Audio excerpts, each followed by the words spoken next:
being the CEO, how do you identify when it's time to pivot and when it's time to scale?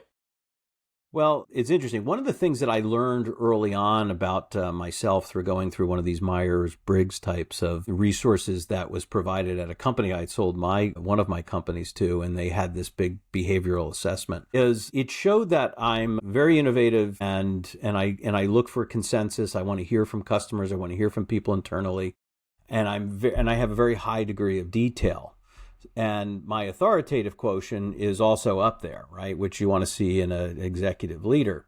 But the problem is because I like a lot of details and I have an attention to detail and data, that sometimes it would cause me to delay on critical decisions. And I talk about this a lot because it really made me step back. And this was probably about, 12 years ago.